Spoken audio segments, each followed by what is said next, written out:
mi hermano Patricio. Dios le bendiga mucho. Buenas tardes. Amén, amén. Amén. Bendiciones, mi pastor Máximo, igual. Dios me lo bendiga. Un gusto Amén, saludarle. bendición. Pastores, hermanos, hermanitas, bendiciones. Mm, Ya, vamos a empezar la clase, queridos pastores, hermanos. eh, Agradeciéndole al Señor por esta linda oportunidad. Amén. Un día más poder estar reunidos. Sabemos que todo es ganancia estando en los negocios de Dios. Amén. Y una de ellas es estar estudiando. Y para mí es una bendición poder hacer clase este día lunes, ya la número 8, hermano. Imagínense cómo ha pasado ya las clases, amén. Bueno, vamos a empezar con una oración, así que le vamos a dar esta oportunidad a mi hermano Cristóbal.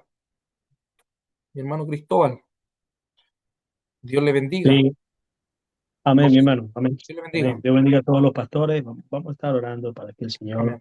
sea bendiciéndonos en esta tarde. Padre, gracias te damos, Señor, en esta hermosa tarde, Dios mío, por habernos convocado, Señor.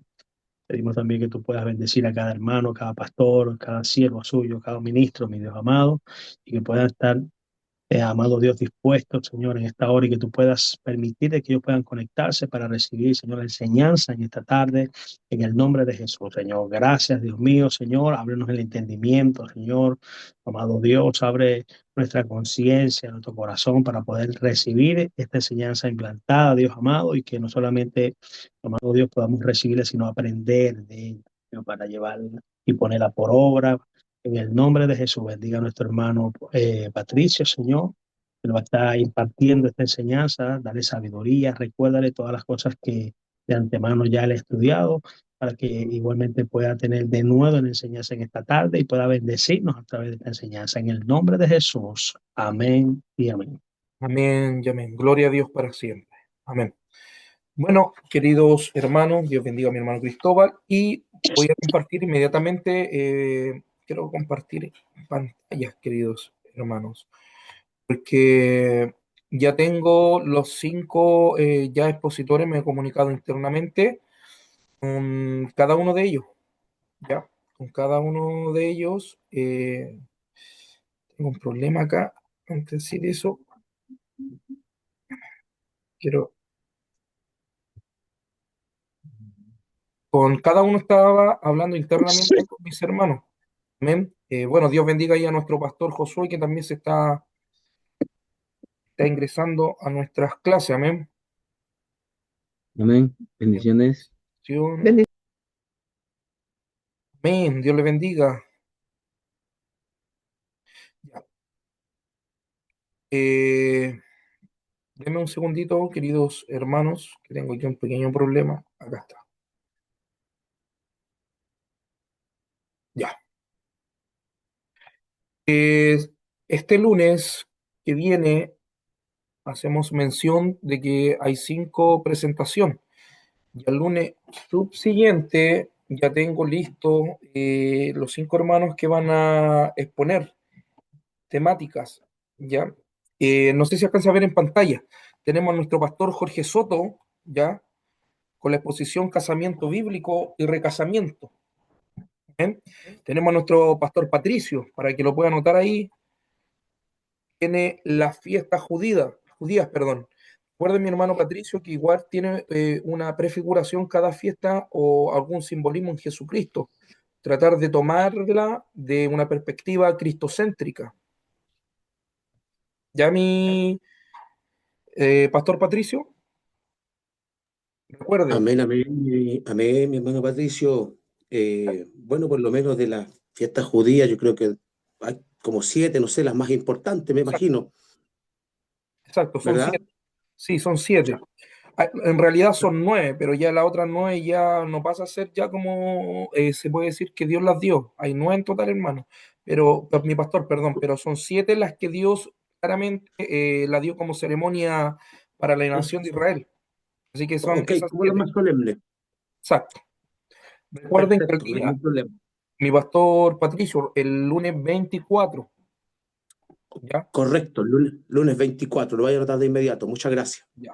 Mi pastor Fernando Fierro, que tiene la expiación, ¿ya? Yo creo que él se ha conectado un ratito más. Mi hermano Sebastián, Dios le bendiga. Amén, mi hermano. Amén. Teocrático, gobierno teocrático, Amén. ¿ya? Y mi pastor Josué, que lo veo que entró hace poquito por acá. Mi pastor Josué, Dios le bendiga. Amén, bendiciones, bendiciones. También para que lo pueda anotar, para el lunes 24, su presentación, la adoración en un contexto bíblico, ¿ya? Adoración en un contexto bíblico. Y esas van a ser, mis queridos pastores, los 5 subsiguientes hermanos que van a exponer y van a tener 15 minutos. Bueno, me llamaron por interno y me escribieron por un WhatsApp si son realmente los 15 minutos. Yo lo expliqué y dije que no son 15 minutos, o sea, es el límite de tiempo que tenemos que tener para poder exponer cada temática, ¿ya? Ahora, obviamente, si ustedes, por ejemplo, se alargan unos 2, 3 minutos, se considera también en el margen de tiempo. No es necesario que digamos, o sea, en 15 minutos, porque obviamente quizá algunos lo van a hacer de 13 minutos, 12 minutos, o algunos de 17, 18 minutos. En eso no hay ni un problema, ¿ya? Para que no tengan esa, se puede decir, sea tan estructurada la presentación o vamos jugando en contra del tiempo, así que no, con toda libertad para que ustedes puedan exponerlo. Lo ideal es que ustedes igual en la presentación también vamos a ver el tema de la presentación, no tan solo de cómo ustedes si van a exponer una diapositiva o van a hacer algún dibujo, ahí la pantalla está habilitada para todos, ¿ya? Ahí usted puede usar la pantalla, si quiere usar un PowerPoint, lo ideal sería que usaran una diapositiva, un PowerPoint. Ahora, no sé si es tan entendible las diapositivas, yo estoy por lo menos colocando, no sé si les gustan, yo trato de hacerlo lo más, se puede decir, Sí, amén. de un fondo bien histórico, Está ¿ya? bien, está Por bien. ejemplo, hay una Amén. aplicación en Google, para que la anote ahí, les va a servir mucho para hacer afiches, porque acá hay muchos pastores, se llama Canva, con B corta. Usted ahí puede producir, por ejemplo, hacer diapositivas, puede hacer flyers para eventos ministeriales, súper buenas, no sé si la han escuchado. Canva. De hecho, usted, por ejemplo, puede contratar un plan, hay planes básicos y premium que le libera todas las diapositivas y le puede liberar todo lo que es tipo de presentación, marketing. Es muy bueno. De hecho, usted puede ahí hacer, lo vuelvo a reiterar, si tiene algún evento ministerial, puede hacer fácilmente ahí sus flyers para poder hacer propaganda.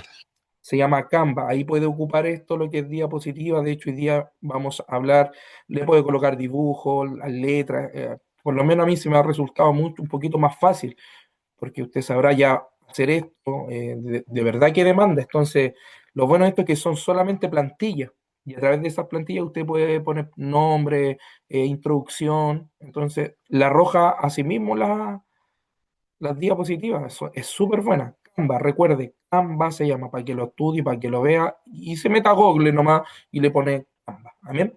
Bueno, dicho esto, ya tenemos listas. Ya recuerde que el lunes para mí igual va a ser de una bendición poder ver a los pastores, a los hermanos, cómo van a exponer las temáticas.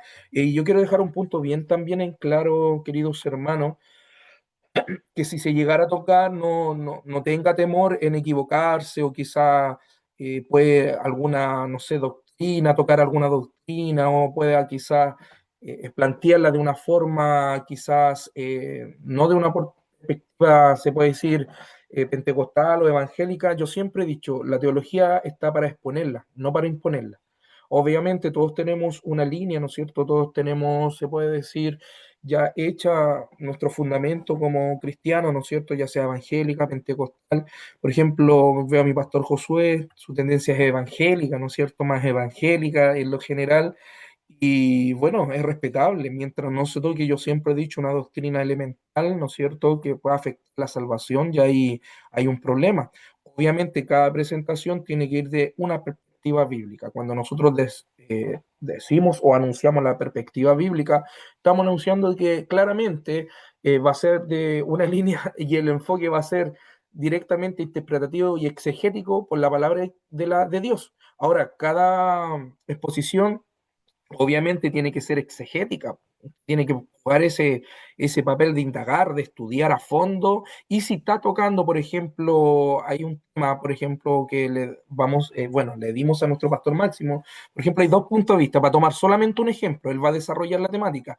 ¿Pero por qué tomo este ejemplo? Porque, por ejemplo, hay muchos que creen en la dicotomía y en la tricotomía. Ahora, por ejemplo, nuestro pastor va a exponer solamente la postura, ¿me entienden?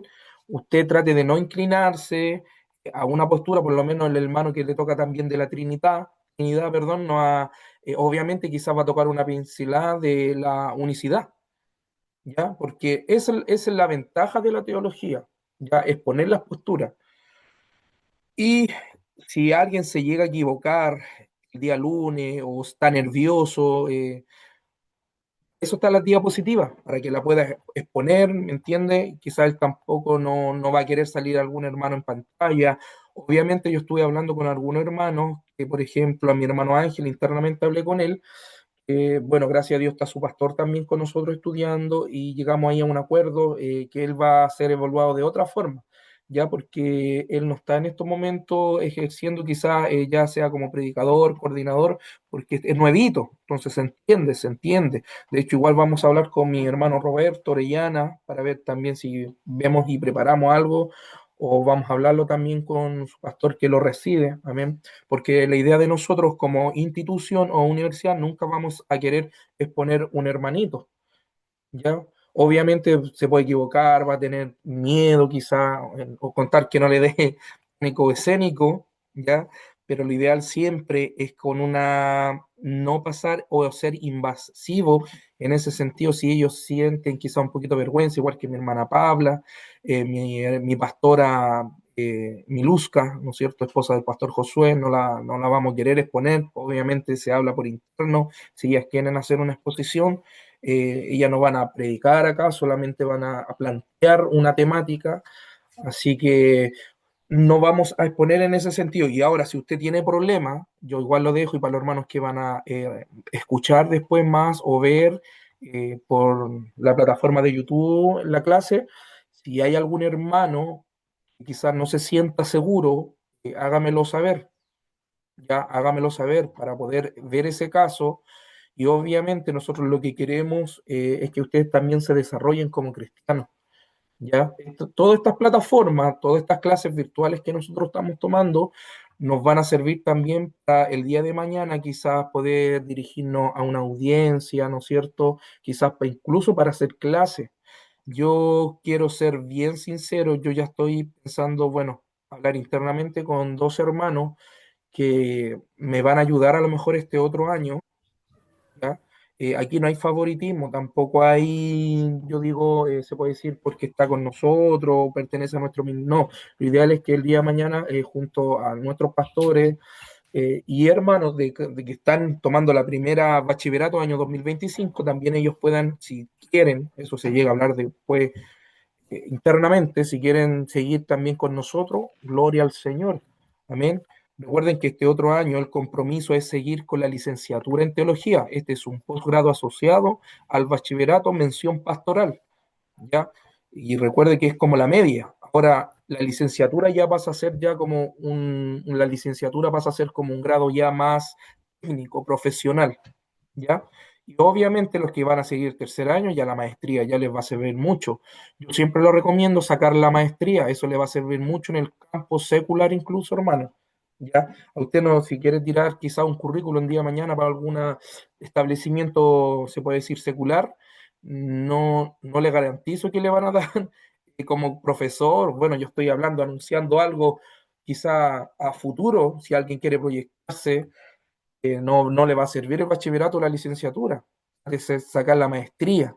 La licenciatura igual pueden tomársela, ya porque va a ser licenciado en teología, más de una mención académica y aparte con el título de apostillado. Yo igual quiero hacerle la pregunta ahora en este momento, no sé si están considerando ya el tema del diploma y el apostillado de este título. Lo ideal es que ustedes lo saquen, ¿ya? Traten de tener siempre en orden, si en caso del día de mañana Dios no lo quiera así, hermano, pero la palabra tiene que cumplirse para tener, sobre todo nuestros pastores que están, ¿no es cierto?, se puede decir honrados en el tema de la iglesia, para que puedan tener su cartón, también eso les va a servir mucho, va a tener un respaldo muy bueno. Yo lo dije desde un principio, mire, las clases están grabadas, quizás puedan escuchar esto. Yo, por ejemplo, en la universidad, a mí me gusta la universidad, pero lo vuelvo a decir, para mí igual un poquito liberal, pero eso es lo de menos, contar que yo siempre he dicho, contar que a mí no me toquen el tema de lo salvífico, hermano, ni un problema. Pero aquí lo importante es el diploma, la licenciatura, ¿ya? Por el respaldo que tiene, aparte que es una universidad acreditada. Me recuerdo cuando estuvo estudiando en Ginebra, estuvo por una parte, ¿no es cierto? Estuvo Vino y por otra parte que eran amigos con Arminio, Jacobo de Arminio. Bueno, ellos tenían quizás no una amistad, pero se identificaban en sí. De hecho, si usted también estudia cuando Casiodoro de Reina se fue, ¿no es cierto?, para Ginebra, también estudió en esta escuela, se puede decir, calvinista. Entonces ellos después a futuro, ellos fueron a estudiar nomás y a futuro ellos siguieron su línea. Entonces no se asuste cuando usted vaya a estudiar, lamentablemente, lo tengo que decir, no, aquí en Chile yo tampoco, viendo las mallas y las temáticas, no he visto yo una universidad pentecostal 100% pentecostal, ¿ya? Hay que entender que la teología siempre en cada institución, ya sea universidad, establecimiento académico, ya sea instituto, seminario, la, la teología siempre se va a presentar, queridos hermanos, ¿ya? No se puede inclinar, por ende, ni una postura. No se pueden inclinar, por ejemplo, en las instituciones, ya sea, ya no hacer si es pentecostal, 100% pentecostal, pues ahí van a enseñar todo lo que es el pentecostalismo. Y si es continuista, recuerde que hay pentecostales que son carismáticos y algunos que no. Hay algunos pentecostales que son continuistas y algunas son cesacionalistas. De hecho, hoy día vamos a hablar sobre el naturalismo. Muy bueno, se nos viene muy buena la introducción a la teología y vamos a ver cómo está entrando esta filosofía incluso en las iglesias como enseñanza, ¿ya? Y hermano, lo vuelvo a decir, considere sacar el diploma y el apostillado, ¿ya? Quedan muchos meses todavía para que ustedes puedan comprar se puede decir, bueno, yo digo comprar, para que puedan obtener el diploma y también puedan tener el apostillado. Recuerden que el sistema del apostillado, después ustedes tienen que ir acá a la Embajada de Chile. Aquí en la Embajada de Chile se hace el proceso por Mineduc y quedan con el título internacional. ¿Ya? Dicho esto, vamos a pasar a la diapositiva. Estamos en el Éxodo, ¿no es cierto? Quedamos en los mandamientos. Hablamos la semana pasada sobre el sábado y cómo tener argumentos para poder refutar, ¿no es cierto?, algunos que creen que el mandamiento del día sábado se toma como un mandamiento todavía que sigue vigente. Bueno, ahí dimos algunos pasajes bíblicos, algunas citas, ¿no es cierto? Y refutamos un poquito ese tema para poder el día de mañana, sabemos que hay una secta muy conocida que ellos se enfocan, de hecho el sello ellos los tienen como el día sábado, como la marca del hombre, ellos lo tienen el día sábado, ¿ya? Si me pueden ayudar, ¿se ve bien ahí la diapositiva? ¿Sí? Sí, amén, mi hermano. Amén, amén. Ya. Lo invito a irse inmediatamente a la Biblia, Éxodo capítulo 20. Hoy día vamos a hablar sobre algo muy lindo. Yo cuando estudié esto, yo me acuerdo hace mucho tiempo atrás, eh, vi cómo Jesucristo prefiguraba en todo, hermano. Sabe que es tan glorioso ver a nuestro Señor como todo el logo, la palabra o todo lo que Dios mandaba hacer era basado en Cristo, hermano. Vamos a irlos al libro de Éxodo, ¿ya? Y quedamos en el versículo capítulo 20, ¿ya? Bueno, vamos a hacer un panorama igual porque estamos igual, se puede decir como muy despacito, no estamos súper relajados en este tema porque tenemos que pasar por toda la Biblia, hermano. Entonces esto es lo lindo, que usted va a estudiar toda la Biblia. Para aquellos que no tienen una buena costumbre de leer la Biblia, de tapa, porque por ejemplo yo, bueno, he leído más de veces, se puede decir ya la Biblia, nunca he tenido tampoco eso de irme de Génesis a Apocalipsis, sino que yo me voy libro por libro, tomo un libro del Antiguo Testamento y uno del Nuevo Testamento. Por ejemplo, a mí me han dicho también cuál es la forma más correcta de poder leer la Biblia, ¿ya? De hecho, hay Biblias cronológicas que son igual, son muy buenas, son buenas, Pero yo siempre he dicho, el hábito no está en leer un capítulo o irme paso a paso, ya porque se supone que si nosotros tenemos al Espíritu Santo, necesitamos más que hacer un orden cronológico, es tratar de nosotros dejar morir la carne, poder estudiar conforme a lo que Dios nos demanda, ¿ya? Esto no es por tener una expectativa o por yo crear un plan de trabajo, perdón, de estudio. Ahora, el hábito es súper bueno, pero lo más lindo, hermano, cuando nosotros leemos con amor, con ansia la palabra, ¿ya? Porque si yo tengo un orden cronológico va a ser como más invasivo, como más obligatorio. Entonces yo a todos los que me han comprado Biblias cronológicas, yo le hago la pregunta y me da risa porque al final después dicen, no, hermano, ¿sabe qué? No sigo el orden cronológico, no sigo los tiempos o los capítulos que me demanda. ¿Por qué? Porque como tengo que predicar, me voy para un lado, después para otro lado, entonces... ¿Me entiendes?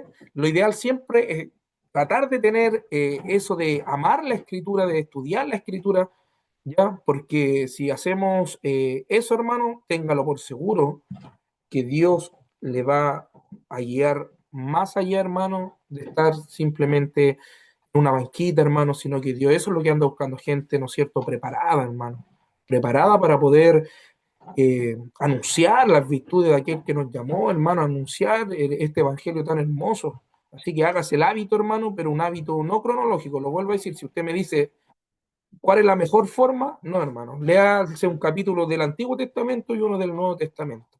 Igual la almita me dice cuando son nuevitas, hermano, ¿qué libro me recomienda usted para poder leerla? No, váyase al libro romano, al tiro nomás y el libro de Hechos, para que ahí vea Jesucristo cómo nos justifica a través de la fe y cómo Jesucristo se glorifica en las personas ya en el libro de Hechos. Entonces váyase a Romano y Hechos. Siempre yo doy esos dos libros para las almitas nuevas, ¿ya?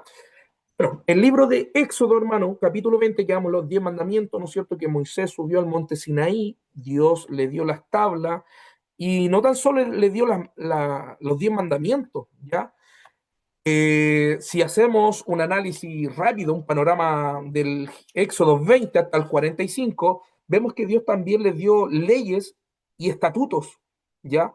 Por ejemplo, ahí en el capítulo 21, Dios le dio, por ejemplo, leyes sobre el homicidio, también la pena y deshonra paternal. Recuerde que, por ejemplo, en el 21, si usted va al libro de Éxodo capítulo 21 y 15, dice, el que hiere a su padre o a su madre morirá. Imagínense, ya Dios estaba dando penas, o se puede estar decretando, yo no lo veo como artículo, sino que yo lo veo como decreto de parte de Dios, las leyes, ya, que Dios le dio a la nación de Israel, y eran severas, hermano. De hecho, la mayoría de los gobiernos nacionales, usted ve, se apega todo a la ley que está en el Antiguo Testamento, ya sea en Levítico y en Éxodo. Todas las leyes que se rigen en las naciones, usted más que algún punto, algún número, algún artículo, algún decreto, está en la Biblia. ¿Ya? Entonces, se puede decir, en el gobierno teocrático de Dios, Dios ya aquí en el Éxodo, del 20 al 45, da leyes y decretos, póngale leyes y decretos, ¿ya? Da muerte por deshonra paterna, por ejemplo, acontecimiento a la agresión también, injuria también condena a Dios, injurias por la mujer embarazada, imagínense, en todo estoy hablando de todo Éxodo capítulo 21. También ahí vemos 7 leyes civiles, en el Éxodo 21 vemos 7 leyes civiles concernientes a la propiedad. Ya, por ejemplo, al robar, al quitar, incluso, hermano, mire, hay una ley que si usted ve bien claramente, ya condenaba ya la Biblia los secuestros. Ya había leyes de secuestro. Ahora, habían penas por descuido, penas por hurto, penas por pérdida de trabajo o por contienda. Mire, imagínense, pena por descuido, pena por pérdida en algo dado a guardar. Hay 16 leyes civiles concernientes a las personas. Hay muerte por hechicería. Y ahí póngale, en Éxodo 21 sale la ley, ¿ya? O la condena por la muerte por hechicería.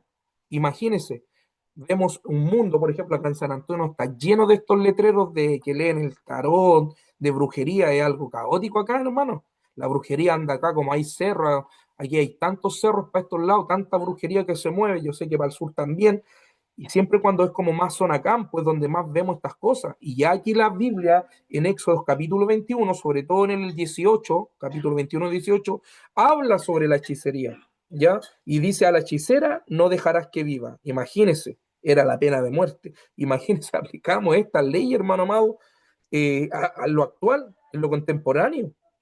Ahora, muerte por idolatría, y eso lo vemos en el Éxodo, capítulo 21, versículo 20. Dice: el que ofreciere sacrificio a dioses, excepto solamente a Jehová, será muerto. O sea, condenaba.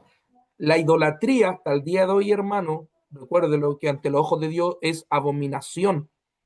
Por eso Dios no tolera la idolatría, hermano. ¿Ya? Está la pena por oprimir, está la ley contra cobrarle interés al pobre, y eso lo vemos en Éxodo 21, capítulo 21, versículo 25, ¿ya? Que habla una ley contra los intereses al pobre. Amén.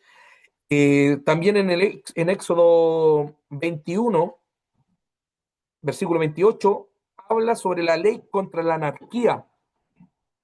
Éxodo capítulo 21, versículo 28, ley contra la anarquía.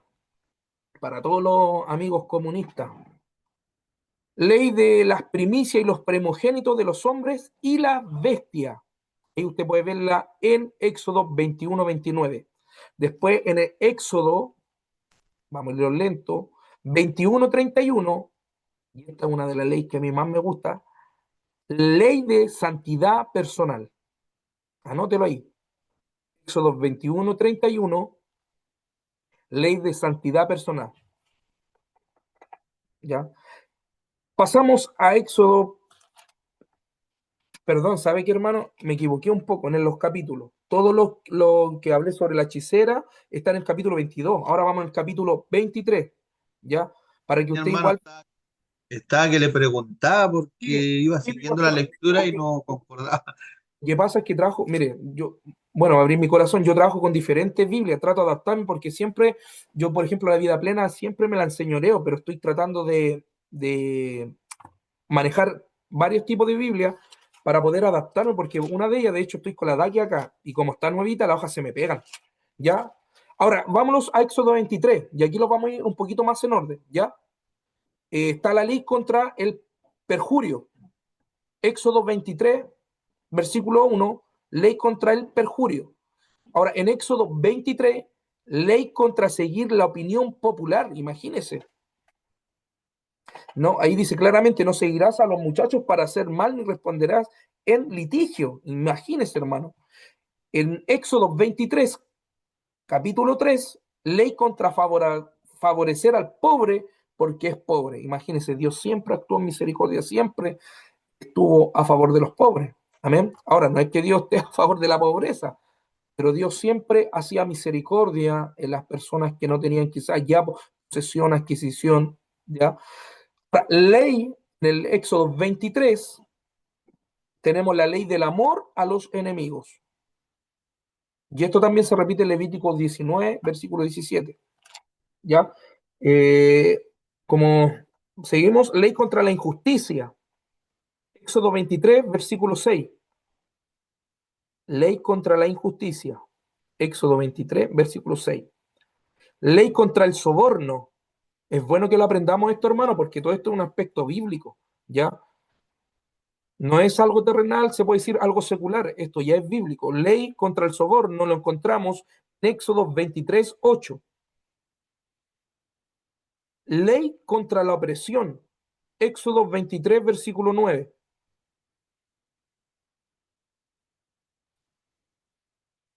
Después encontramos 6 leyes religiosas. ¿Ya? 6 leyes religiosas. Después encontramos la ley del día de reposo semanal en Éxodo 23, versículo 12.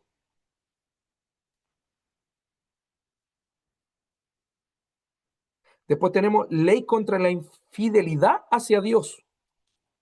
Éxodo 23, 13. Tenemos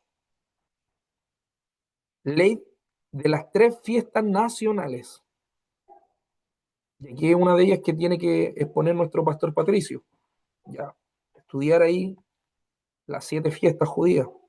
Mi pastor Patricio, recuerde de un enfoque bien figura en Cristo y cómo se cumplen los acontecimientos también, que hay algunas que figuran en Cristo, ¿ya? Ahora, tenemos ley de la asamblea de varones, que esto está en Éxodo 23, versículo 17.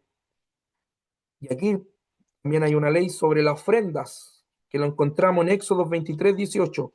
La ley de las ofrendas.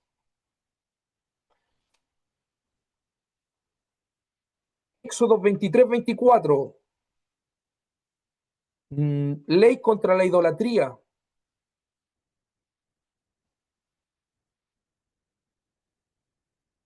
¿Ya? Ahora tenemos Éxodo 25, póngale al 31, Éxodo capítulo 23, versículo 25 y 31. Tenemos ley de servicio a Dios, más sus 14 bendiciones por la obediencia, póngale ahí. Ley de servicio a Dios, 14 bendiciones por la obediencia, póngale ahí. Después saltamos a Éxodo 23,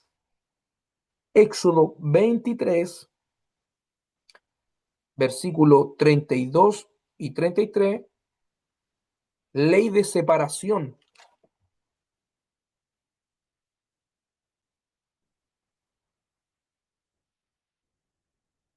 ¿Ya? Y llegamos al capítulo 24 de Éxodo. Hablamos ya del sello, póngale ahí, en Éxodo capítulo 24, hablamos del sello del pacto mosaico. ¿Ya? Eso es lo medular del capítulo 24. Ahí habla de las promesas, ¿no es cierto? Habla de la sangre y la promesa, habla de los banquetes con Dios, ¿ya?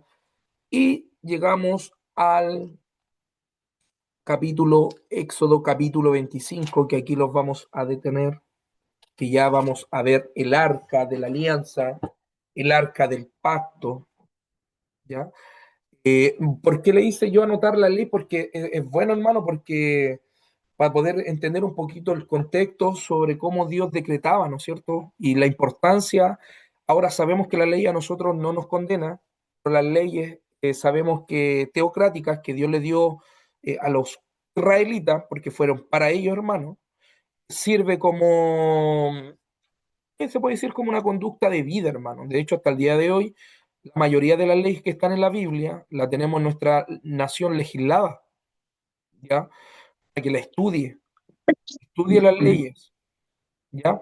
Ahora, se está acoplando, mi hermano, si alguien tiene el micrófono, hay alguien que tiene el micrófono prendido, ¿ya? Ahora, lo vamos a la introducción. Las leyes de Éxodo 20, ¿no es cierto? Desde el 18 al 23. Además de los 10 mandamientos, Dios le dio a los israelitas numerosas leyes para la vida diaria. Estas leyes le enseñaban a vivir como la nación de Dios y los protegía de la autodestrucción. ¿Ya? Y eso lo encontramos en Éxodo 21 al 24. Ahora, obedeciendo las leyes de Dios, mostraba que ellos eran un pueblo santo que respetaba los valores de Dios. Dios mandó a Israel que evitara ciertas costumbres perversas, muchas de las cuales eran comunes entre la gente que vivía a su alrededor, sobre todo los egipcios. Por ejemplo, se casaban entre hermanos y sacrificaban animales a los ídolos. ¿Ya? Los cananeos mataban a sus hijos y lo ofrecían como sacrificio a sus dioses. Tenían también relaciones sexuales con rameras como parte de su religión. Las leyes que Dios dio a Israel hacían un gran contraste con estas religiones paganas. Entonces, obviamente Dios nunca, bajo su voluntad, su soberanía, quería la desviación de la nación de Israel, sino que claramente a través de las leyes que Dios le dio a la nación de Israel en su gobierno teocrático, era para que ellos pudieran vivir una vida apartada. Recuerde que la palabra santidad significa apartado, ¿ya?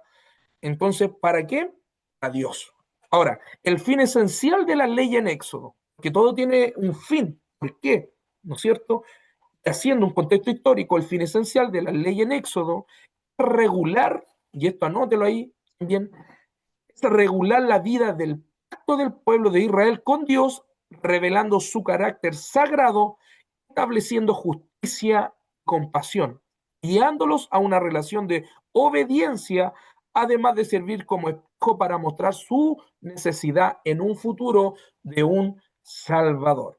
Como número uno, regular la vida del pacto. La ley buscaba organizar a Israel como el pueblo escogido de Dios, definiendo sus obligaciones y cómo deben vivir en sociedad para reflejar la justicia divina.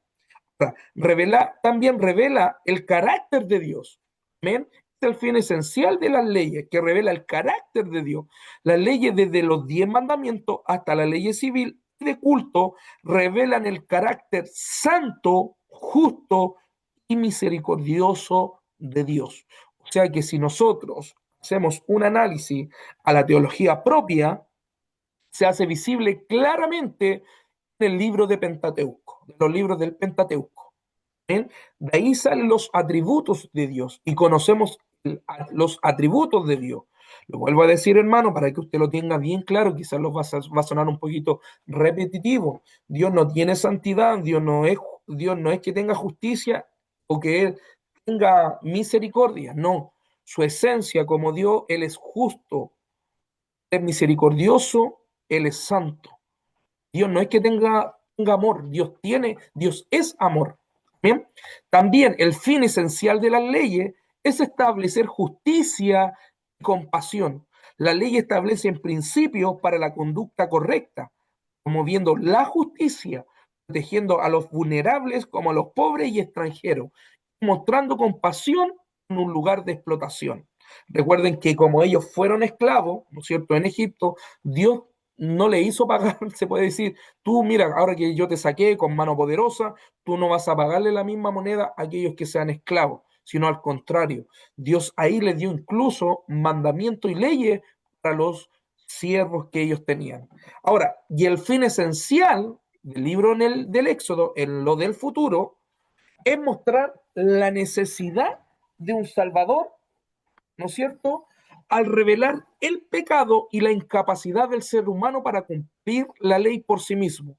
La ley actuó como un espejo que muestra la necesidad de redención y un Salvador para la justicia. Y anota ahí, el libro de Éxodo tiene un 49% de profecía bíblica, ¿ya? Génesis tiene como un 40%. El libro de Éxodo tiene 49% de profecía bíblica, ¿ya? Ahora, pasamos a esto lindo, glorioso, hermano, y vamos a ver cómo Jesucristo, ¿no es cierto?, sí toma ya, por cuál fue el fin de que Dios haya establecido un tabernáculo. Si usted me acompaña al libro de Éxodo, capítulo 25 al 40, vemos claramente cómo Dios aquí prepara el tabernáculo, ¿ya? Recuerde que siempre los judíos tuvieron esa visión durante los 400 años que estuvieron en cautiverio de los egipcios, de ver la costumbre que los egipcios tenían muchos templos, ¿ya? Tenían mucho paganía, ellos veían los sacrificios que hacían los egipcios, ¿no es cierto?, las deidades. Recuerde que hermano está acoplándose un micrófono, por favor, sí, por favor vean ese tema, de mantenerlo más. Y hermano Cristóbal, Sí, ya va. por favor, Un amado. momentico que se me activó aquí, disculpe. Y ahí lo silencié.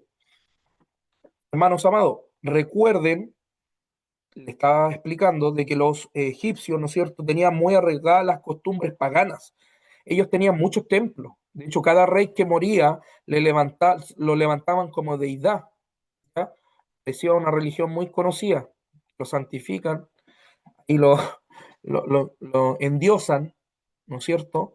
Y aquí claramente Pablo lo hace la visión por cuanto todos pecaron, o sea que todos pasamos a ser pecadores, ¿no es cierto? Somos todos contados, ¿no es cierto? Que se puede decir, fluye esa naturaleza pecaminosa en nosotros.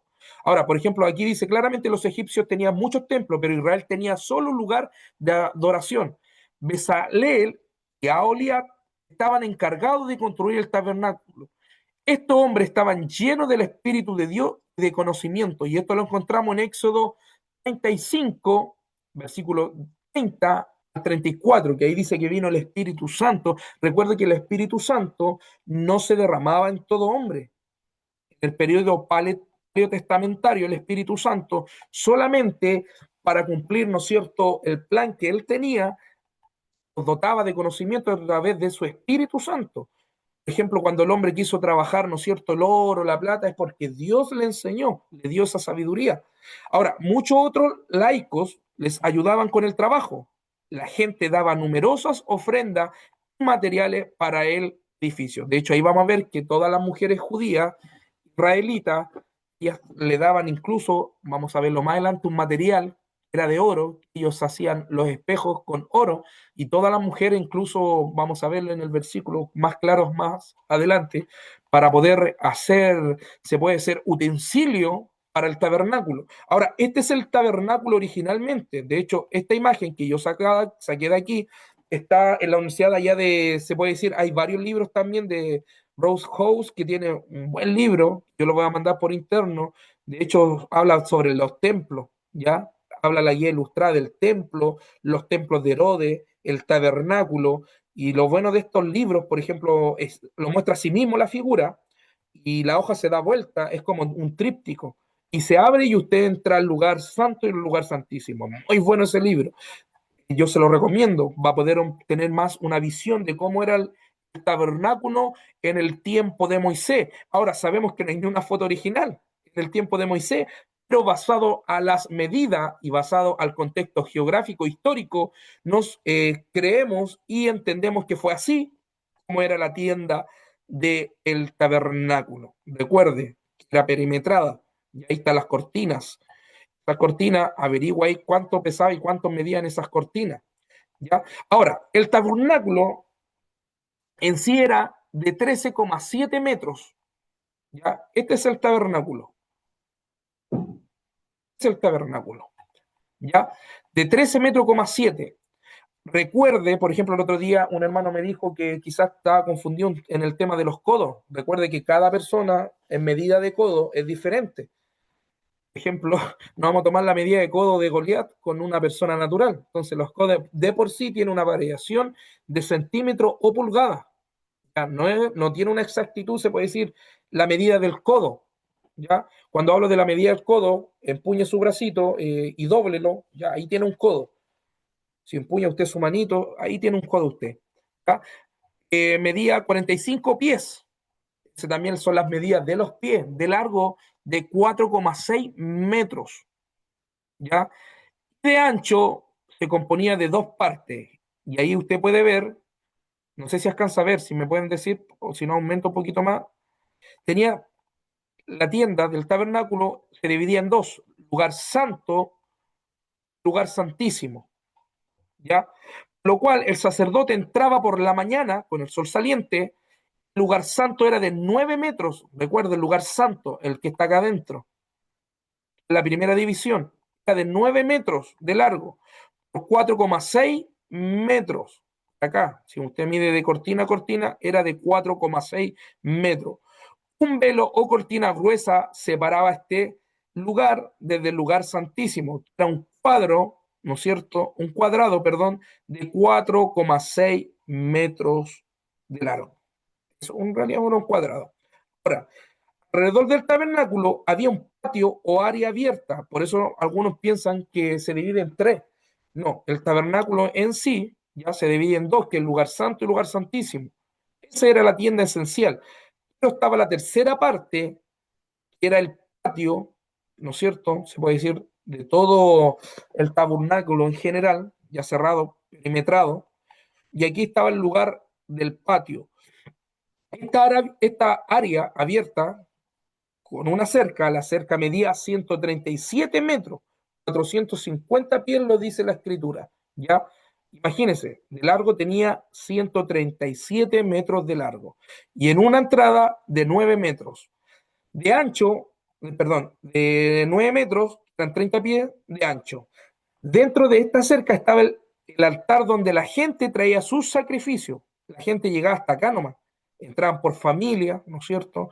Podemos ver el altar, ¿no es cierto?, de sacrificio.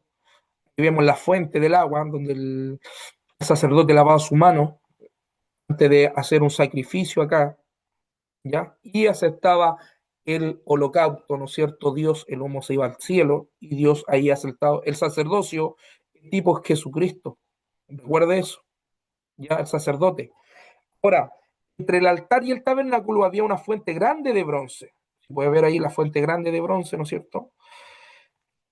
Allí los sacerdotes se lavaban cuando se preparaban para ofrecer los sacrificios, y eso lo encontramos en Éxodo capítulo 30, versículo 17 al 21.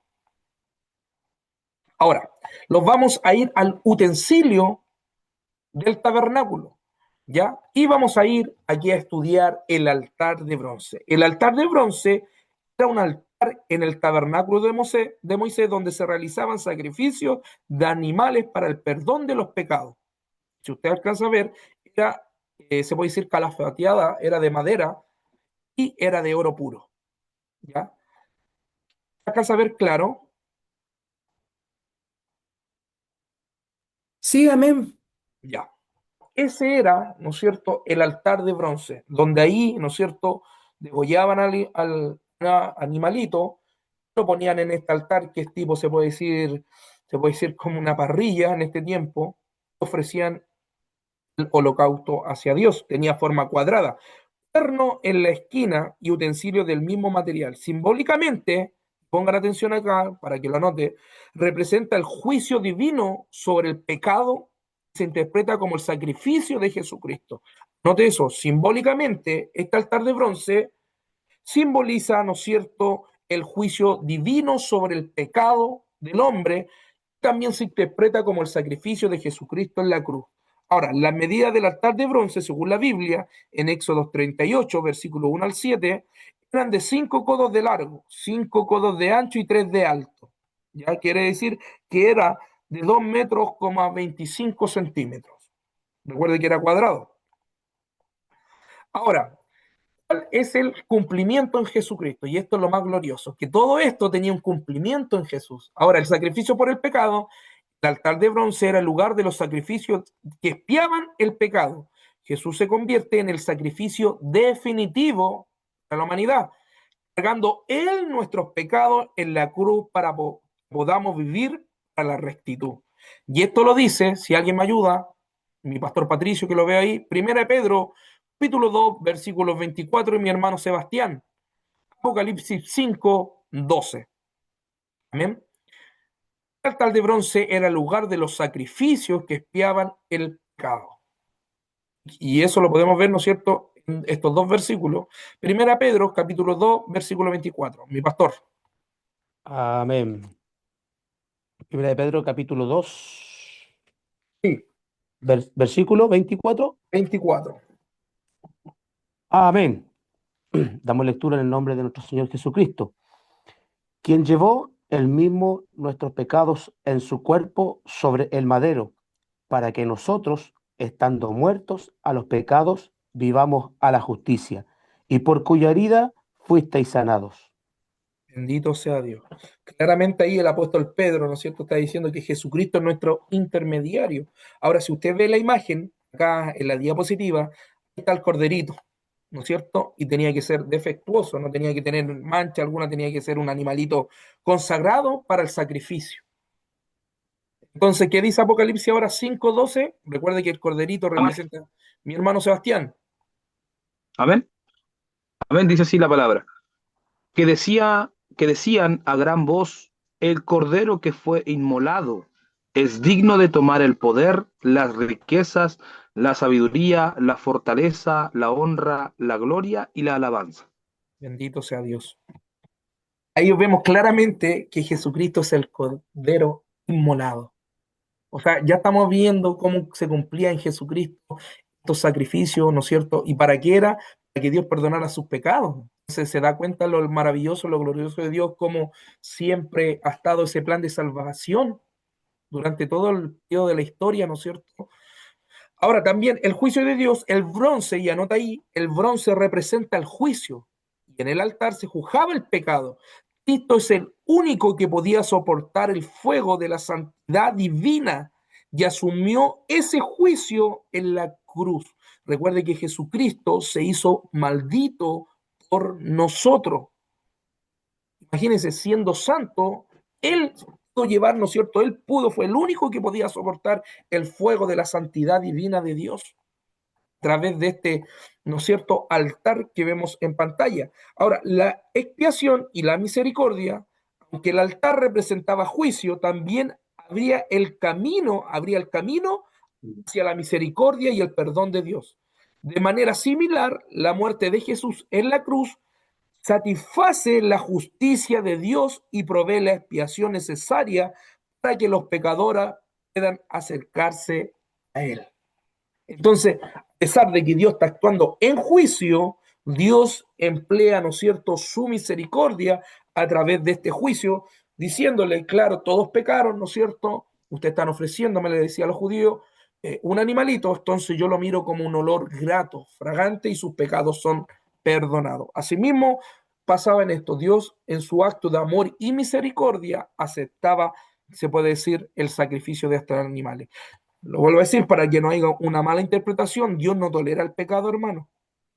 ¿Ya? No tolera el pecado. Dios ama al pecador, sí lo ama, pero Dios no tolera el pecado. A través de este sacrificio, de este animalito inocente, Dios lo recibía como expiación. ¿Ya? Vamos a pasar al otro utensilio que estaba afuera, ¿no es cierto?, del tabernáculo en sí, del lugar santo y santísimo, que era la fuente de bronce. Pasamos al utensilio que el sacerdote, si ahí ven en la imagen, ven cómo el sacerdote lavaba sus manos, ¿no es cierto? La fuente de bronce del tabernáculo era un lavatorio para los sacerdotes, hecho de espejo de bronce de la mujer israelita. ¿Vio? Aquí claramente vemos la ofrenda que hacían. Todo lo que se hizo en el tabernáculo fueron la ofrenda que los judíos, los israelitas dieron. Por ejemplo, eso lo podemos ver en Éxodo 38:8. ¿Ven? Si alguien me puede ayudar, leámoslo. Éxodo 38:8. Si alguien me puede ayudar ahí, los lectores, mis hermanos, estar atentos. Vamos a ponerlo un poquito dinámico ahí. Éxodo 38:8. Entonces Amén. se colocaba entre el altar del holocausto y el lugar santo. Mi hermano, amén. Amén. Amén. También hizo la fuente de bronce y su base de bronce, de los espejos de las mujeres que velaban a la puerta del tabernáculo de reunión. Bendito sea Dios. Entonces las mujeres ofrendaron, ¿no es cierto?, sus utensilios para poder fabricar este altar que vemos en pantalla. Recuerde que toda ofrenda que el hombre le da a Dios, ya sea en dinero, ya sea en la alabanza, todo eso, hermano, ante los ojos de Dios es una primicia. ¿Ya? Se colocaba entre el altar del holocausto y lugar santo, y su propósito era que los sacerdotes se lavaran las manos y los pies antes de entrar en el santuario para evitar la muerte. O sea, simboliza la necesidad de purificación espiritual para acercarse a Dios. La santificación a través de la palabra, ¿no es cierto?, significa agua y limpieza del pecado. ¿Y dónde estaba? Ubicación y función, se ubicaba y se encontraba en el atrio exterior, entre el altar del holocausto y el tabernáculo propiamente dicho. ¿Y cuál era la función principal? Anótela ahí, de la fuente de bronce, servía para que los sacerdotes, ya, abrimos comillas, que era Aarón y sus hijos, que Dios a ellos los comisionó, se lavaran las manos y los pies antes de entrar en el tabernáculo ministral, el altar. Y aquí vamos a irlo, a lo que representa esto en la vida espiritual. Simbolismo principal, ¿cierto?, de esta fuente que vemos ahí, y volvemos a ver ahí al sacerdote lavándose las manos, simbolización por la palabra de Dios. El agua de la fuente simboliza la purificación espiritual a través de la palabra de Dios, como se menciona, y vamos aquí a los lectores. Juan 15:3. Y alguien que me busque Efesios 5:25. Juan 15:3, si alguien me puede ayudar con esos versículos. Pongámoslos dinámicos, hermano, ahí. Juan 15:3 y Efesios 5:25. ¿Alguien lo encontró? Ya, yo. Amén. Ven. Pues oye, dile. Amén. Juan 15:3. Ya lee. 5:25. 5:3. Efesios 15:3. San Juan ¿Ah? 15. San Juan 15:3. Ah, San Juan, Efesios 5:25. Pero si tiene Efesios, ya leas Efesios 5:25, hermana, tranquila. Maridos, amad a vuestras mujeres, así como Cristo amó a la iglesia y se entregó a sí mismo por ella. Efesios Sí. 5:25 al 26. Ah, y al 26. Para santificarla, habiéndola purificado en el lavamiento del agua por la palabra. Claramente, Dios lo dice por la palabra, o sea, era el limpio, representaba el agua, ¿qué representaba? La palabra. ¿Y quién tiene Juan 15:3? Amén, mi hermano Patricio. Mi pastor Máximo, Dios me lo bendiga. Amén. Juan 15:3. Ya vosotros estáis limpios por la palabra que os he hablado. Bendito sea Dios, ya estás limpio. O sea, la palabra representa la fuente, la limpieza. Por eso dice, ¿con qué el joven limpiará su camino? Con guardar su palabra. Entonces, el simbolismo principal, ¿ya? El lavatorio, el agua representa, ¿no es cierto?, la palabra. Limpieza y confesión del pecado era el lugar donde los sacerdotes se lavaban para ser purificados, lo que representaba la necesidad continua de confesar los pecados y ser limpiado antes de ministrar ante Dios. Y recuerde que nosotros, en el periodo eclesiástico, somos sacerdotes en el ámbito espiritual, escogido real, sacerdocio, linaje escogido de Dios. Entonces nosotros ministramos ante la presencia de Dios cuando vamos con nuestra ofrenda, cuando vamos, ¿no es cierto?, con nuestra alabanza, con nuestra adoración. Y por eso aquí, si simbolizamos la fuente que vemos en pantalla, primeramente el sacerdote, ¿qué tenía que hacer para poder ofrecer un sacrificio de alabanza o de adoración o para acercarse a Dios? Tenía que estar limpio. Hay una responsabilidad tremenda en usted y en mí en cómo yo me presento ante Dios. Y esta fuente estaba en el lugar santo, a pasos del lugar santo. Entonces Dios nos enseña y nos simboliza que a través de una, ¿no es cierto?, se puede decir, un lavamiento. Por eso a mí me gusta la palabra, porque continuamente los apóstoles, ¿no es cierto?, nos llevan a apartarnos, ¿no es cierto?, del pecado, a apartarnos de las cosas malas, para poder acercarnos después confiadamente al trono de la gracia de Dios. Imagínese el sacerdote, si no estaba preparado, hermano, al varón que vemos acá, una representación sí, si no estaba preparado, inmediatamente era tanta la presencia de Dios, era tanto, ¿no es cierto?, la gloria de Dios que quizá en ese momento se podía manifestar. Si no estaba bien preparado, hasta ahí no va a llegar el sacerdote. Más, a su cintura tenían que amarrarle con un cascabel, ¿no es cierto?, una campanita, y lo iba con un hilo. Y escuchaban que dejaba de sonar esa campanita, era porque había caído muerto el sacerdote. No estaba siendo apto para entrar a la presencia de Dios. Ahora, el bautismo representa el bautismo como un acto de purificación y la obra continua de Dios en la vida del creyente. Cuando nosotros hablamos del bautismo, también no estamos hablando de una doctrina salvífica, pero sí es muy importante. ¿Sabe por qué? Porque te puedo decir, hace poco me llamó una persona, no voy a dar nombre por respeto a él, o sea, ya tiene tiempo ya él ministrando también en el ámbito eclesiástico como ministro pastor, y él decía que si era necesario que un coordinador o un predicador se subiera a ministrar en la presencia de Dios si no tenía el bautismo de las aguas. Entonces yo dije, ¿es una broma? O no sé si me está haciendo una broma, o es verdad lo que él me estaba poniendo. Entonces yo me puse triste a ver la realidad de que muchos descarecían de estas cosas tan simples, hermano, que no podemos ignorarlas. El bautismo, del momento en que una persona se bautiza, hermano amado, es un acto simbólico de que yo estoy muriendo para el mundo y cuando yo salgo hacia arriba es una nueva criatura, una nueva vida.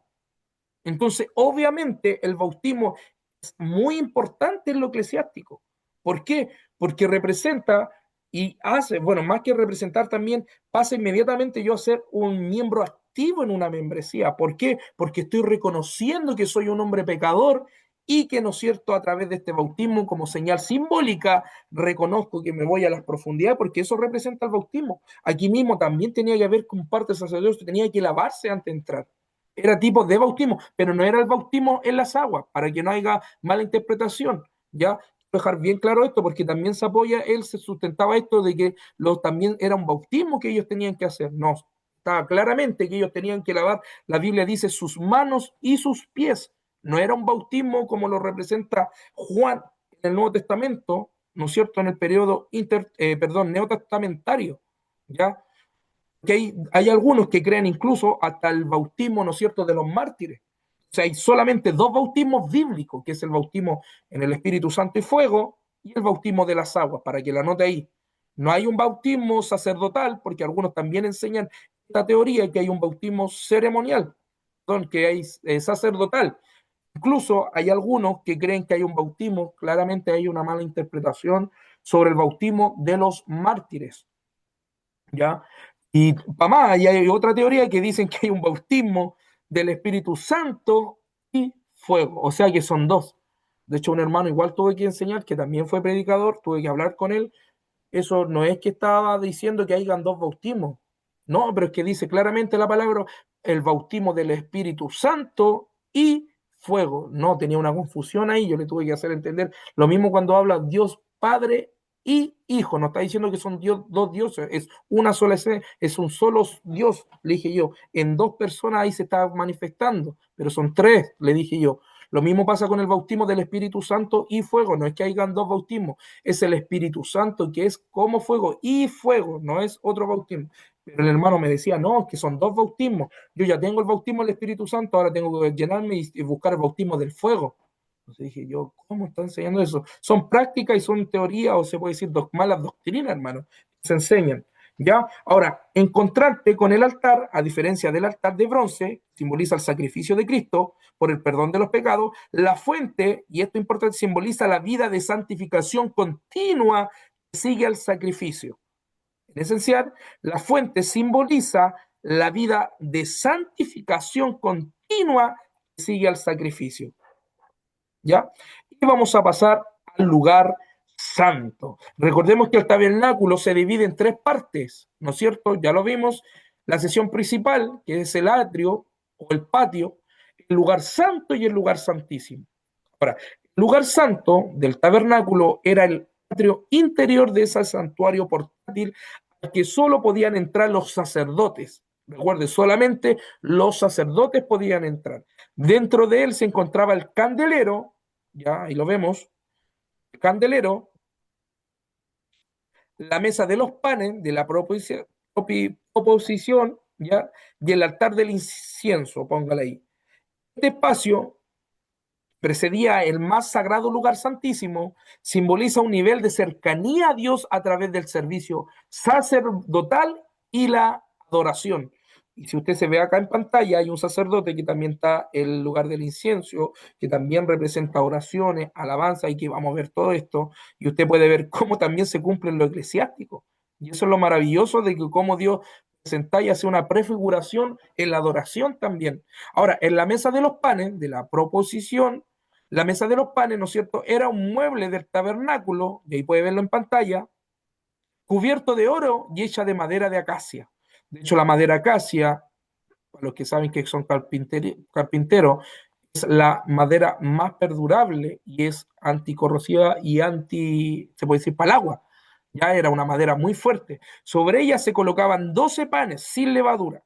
Se reemplazaban cada sábado. O sea, todos los sábados estos panes tenían que cambiarse para simbolizar las 12 tribus de Israel, la provisión y comunión con Dios, con su pueblo. Amén, eso representa. Pero hay símbolos clave. ¿Y cuáles eran esos símbolos clave? Si usted ve la imagen, ahí ve los 12 pancitos que eran sin levadura, recuerde, representa a las 12 tribus de Israel. Los 12 panes sin levadura en la mesa representaban a las 12 tribus, simbolizando la consagración total de Israel al Señor y su aceptación de Dios como su deidad. Y aparte de eso también sabemos que Dios en su soberanía, Dios suplía las necesidades, ¿no es cierto?, de los israelitas. Ahora, provisión divina. La mesa era un recordatorio perpetuo de que Dios es la fuente de toda provisión y sustento para su pueblo. Lo más, hermano, se puede decir, los esenios no creen al segundo templo, ¿ya? Los esenios nunca creyeron al templo, al segundo templo, ¿no es cierto?, restaurado, se puede decir también, los muros de Jerusalén por Nehemías. Ellos creen solamente en el templo de Salomón. Y ahora en el tercer templo, porque recuerde que ahora se está construyendo, no se está construyendo el tercer templo, pero este utensilio que usted ve en pantalla, ya los judíos lo tienen. Hermano amado, nosotros estamos tan cerca de la venida de Cristo. Recuerde que para que el anticristo se siente, ¿no es cierto?, se puede decir, en el templo tiene que haber un lugar ya establecido y listo para que se pueda sentar el anticristo y para que engañara a las naciones diciendo que él es el Mesías, ¿no es cierto? Si usted ve esto en pantalla, esto ya los judíos lo tienen hecho de oro. Ahora, todo estos utensilios, hermano, ya está preparado. No es que estén preparándolo, ya está preparado para el tercer templo.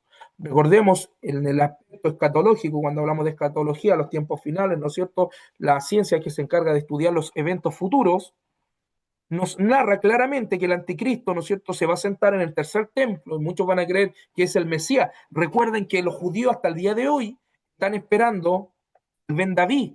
Nosotros tenemos, se puede decir, al sirviente, al Mesías sufriente. Representaba la figura de José, ¿ya?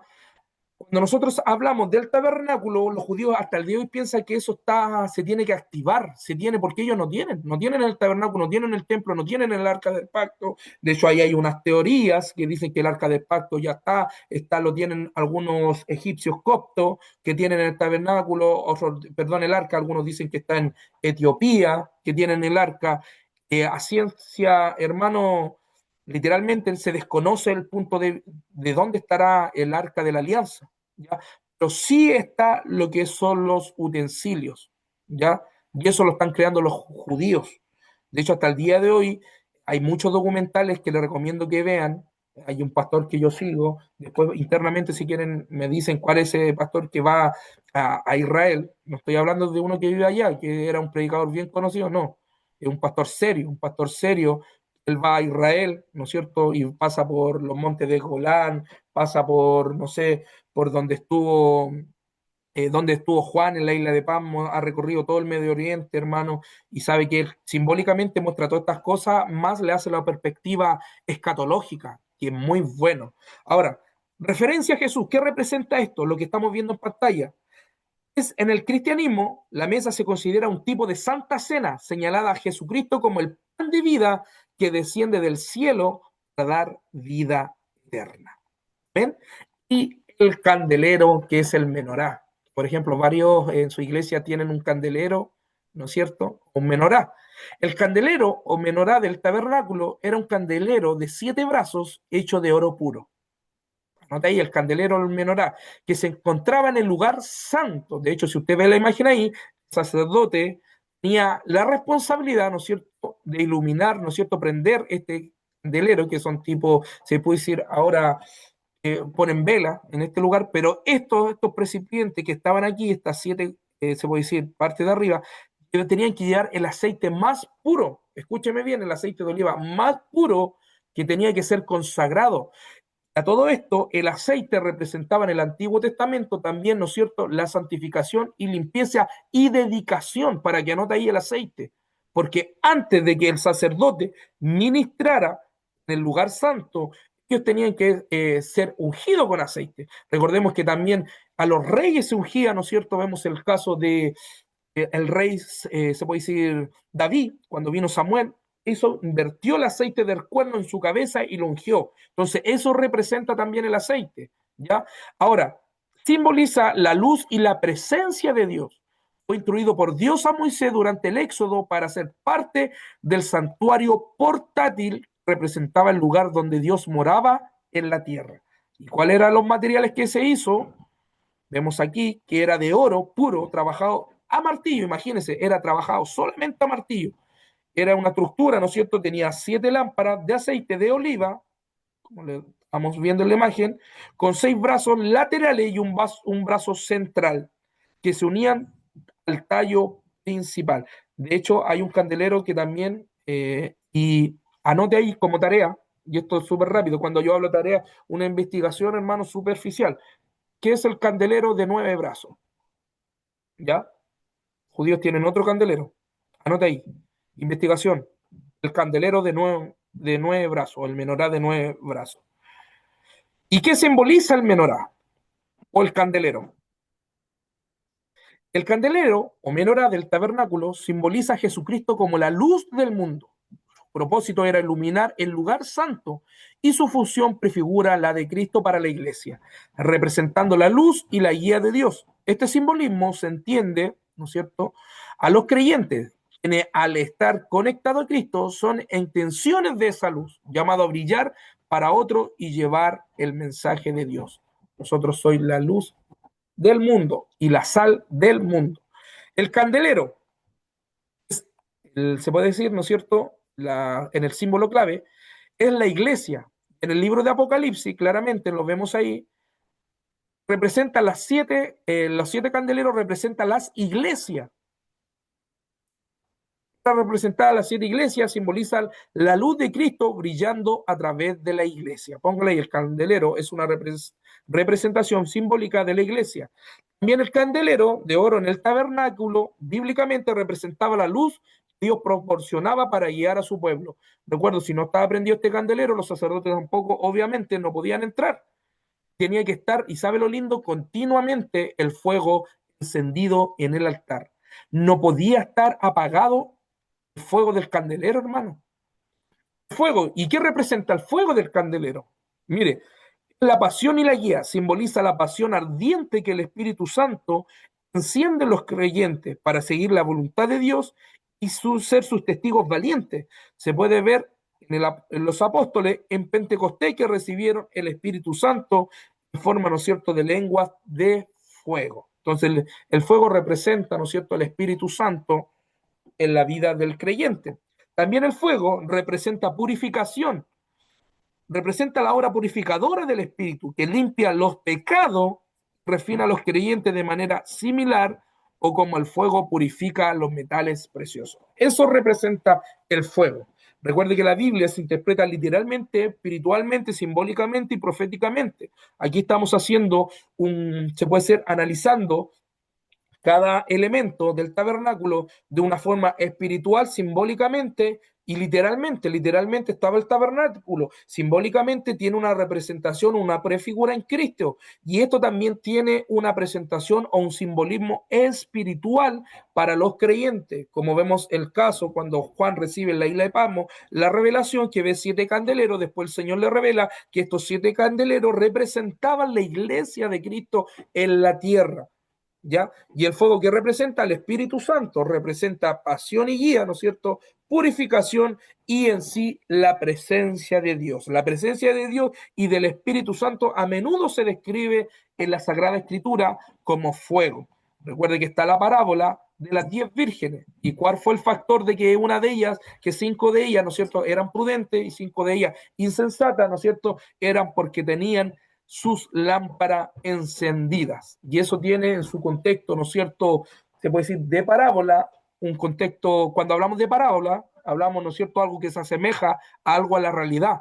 Esa es la finalidad de una parábola, asemejar, ¿no es cierto?, algo, ¿no es cierto?, al ámbito real. ¿Y qué pasaba con las 10 vírgenes? No tenían sus lámparas encendidas, o sea, no estaban preparadas, no tenían ese fueguito, no tenían el Espíritu Santo en sí. Ya el altar del incienso, y ya estaba al ladito del lugar santísimo, la cortina, si usted ve en pantalla, esta cortina, averigüe cuánto pesaba y cuánto medía, la cortina también, que ahí averigüe, estudie también usted en casita, cuánto medía esta cortina y cuánto pesaba esta cortina que estaba ahí. Cuando Cristo muere en el templo, ¿no es cierto?, de Salomón, Cristo muere y este velo que usted ve en pantalla, haciendo una representación, se raja, hermano.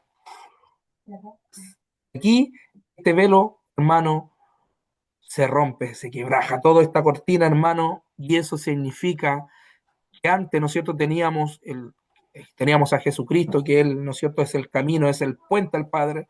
Con la muerte de Cristo lo simboliza, que ahora no es que lo simbolice, sino que es una realidad. Tenemos el acceso directamente al lugar santísimo de Dios. Y eso meditarlo, y eso pensarlo, hermano, es algo glorioso, lindo, maravilloso, hermano. Porque antes, ¿no es cierto?, tenía que hacer todo quizá un evento para poder llegar a este lugar santísimo, pero imagínense con la muerte, ese precioso sacrificio que hizo Jesús, hermanos amados, queridos pastores, algo tan maravilloso que ahora ni siquiera un sacerdote puede ser intermediario, sino que a través de esa muerte, ese sacrificio puro, santo, hermano, tenemos el acceso al lugar santísimo. El altar del incienso en la Biblia es un mueble de oro que se encontraba en el tabernáculo, justo delante del velo que separaba el lugar santo del lugar santísimo. Y esto lo encontramos en Éxodo 36, capítulo 30, versículo 6.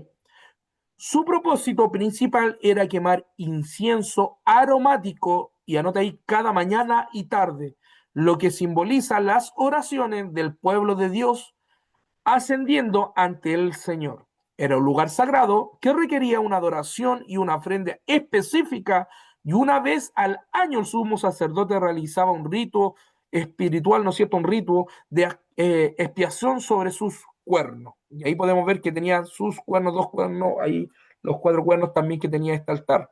Ahora, era el material y forma, estaba hecho de madera de acacia, cubierta de oro puro, y tenía en una altura de 2 codos, con una longitud, ¿no es cierto?, y una anchura de 1 codo. Tenía una cornisa de oro alrededor,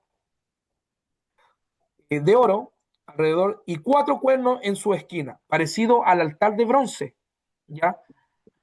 Igual el altar del incienso es como más parecido, pero más delgadito y más pequeño. Ahora, su ubicación se colocaba en el lugar santo, delante del velo, como usted lo ve en pantalla, conducía al lugar santísimo, justo antes de la propiciatorio del arca del testimonio. ¿Qué representaba esto? Y aquí vamos a verlo simbólicamente. Mire, hasta incluso en el orden, como ellos tenían que colocar, tenía un simbolismo, una significación o una prefigura de, ¿no es cierto?, de nuestras oraciones. Porque antes de llegar al lugar, nosotros a la presencia de Dios, ¿cómo nos acercamos? Nos acercamos a través de la oración. Y antes de entrar, ¿no es cierto?, a la misma presencia de Dios, es por un acto, se puede decir, de adoración que entramos a los atrios de Dios. Ahora, ¿qué simbolismo tiene? El simbolismo clave. El simbolismo principal del altar del incienso es la oración que asciende a Dios, ya que el humo fragante representa la súplica del pueblo elevándose al cielo. También simboliza la mediación de Jesucristo. Y anota ahí la intercesión constante, la necesidad de un corazón purificado para acercarse a la divinidad que era nuestro Dios. Ahora, en el ámbito simbólico, teológico y bíblico, ¿qué representa? Y si usted puede ver en pantalla, ahí está, cómo era, de oro puro, hermano. Y está con sus 4 cuernos, y ahí levantaba el incienso el sacerdote. En el simbolismo teológico y bíblico eran oraciones y súplica. El humo del incienso quemaba en el altar es una representación, póngala ahí, una representación directa de las oraciones del pueblo de Dios subiendo constantemente hacia él. Y esto también lo hace énfasis en el libro de Apocalipsis, ¿no es cierto? Cuando estaban se puede decir, los mártires, ¿no es cierto?, que estaban constantemente suplicando a Dios, estaban en la misma presencia de Dios. Juan lo ve, ¿no es cierto?, y ellos pedían justicia, como que clamaban. Intercesión de Cristo. El altar está posicionado antes del velo, como habíamos declarado anteriormente, que separaba el lugar santo del santísimo, simbolizando que el camino hacia Dios pasaba por la intercesión de Cristo, nuestro sumo sacerdote. Y el aroma agradable, porque tenía un aroma. Recuerde que cada especie, todo lo que tenían que ofrecer, también Dios le dio la especificación de los animalitos, cómo tenían que ser sacrificados. También el pan, qué tipo de pan tenía que ser, no tenía que llevar levadura. También pasa en el aceite del candelero, qué tipo de aceite tenían que ocupar, no cualquier aceite. También pasa acá, qué tipo de incienso o aroma tenía que ser. Y ahí Dios también le entregó, ¿no es cierto? Y en Éxodo también sale para que ustedes lo puedan estudiar también qué especies tenían que ser. El perfume del incienso representaba la fragancia de las oraciones que son agradables a Dios, porque estas perfumadas por la justicia de Cristo, ¿ya? Y también que representa, ¿no es cierto?, el humo, la oración continua del creyente. Es el acto de quemar incienso de mañana y tarde en el altar. Imagínense, era de mañana y tarde, tenía que ser, ¿no es cierto?, el sacerdote elevar el el incienso, ¿no es cierto?, hacia Dios. Ahora yo me hago la pregunta, ¿cuánto nosotros le entregamos de este perfume agradable a Dios en nuestra vida diaria? Eso usted tiene que meditarlo en su corazoncito. La importancia, queridos hermanos, de tener una comunión íntima con Dios es poder estar en continua oración. Nosotros queremos ofrecerle sacrificio a Dios. Dios se agrada de todas las cosas que hacemos por Él. Pero lo que Dios también más se agrada es que nosotros tengamos una comunión íntima con Él. Es a través de la oración, a través de la alabanza. Todo esto sube a la presencia de Dios como un perfume agradable. Si alguien me puede leer 1 Tesalonicenses 5:17, mis hermanos, Orad sin cesar. claramente lo dice el apóstol Pablo. O sea, continuamente nuestras oraciones tienen que estar en la presencia de Dios. Ahora, el arca de la alianza, y aquí llegamos al lugar santísimo, el arca de la alianza. El arca de la alianza es un cofre sagrado de madera de acacia recubierto de oro, que según la Biblia albergaba las tablas de la ley con los 10 mandamientos, junto con una vasija de maná y la vara de Aarón. Recuerda que adentro había una vasija, ¿ya? Y en esa vasija estaba, ¿no es cierto?, el maná que Dios le daba al pueblo de Israel. Se consideraba un artefacto de gran importancia en la fe judía y en la fe cristiana también. Simboliza el pacto entre Dios y los israelitas y la presencia divina del mismo Dios que lo había sacado, ¿no es cierto?, con mano poderosa de Egipto. Aunque su paradero no es un misterio, existen diversas teorías sobre la ubicación actual desde Etiopía hasta una destrucción de la invasión babilónica. ¿Ya? Ciencia cierta, hermanos, en honor a la verdad, nadie puede decir que tiene el arca. Pero ¿saben lo otro? Lo más que a mí, bueno, que me impresiona, que los judíos ya están trabajando en ella y ya casi la tienen terminada, hermano.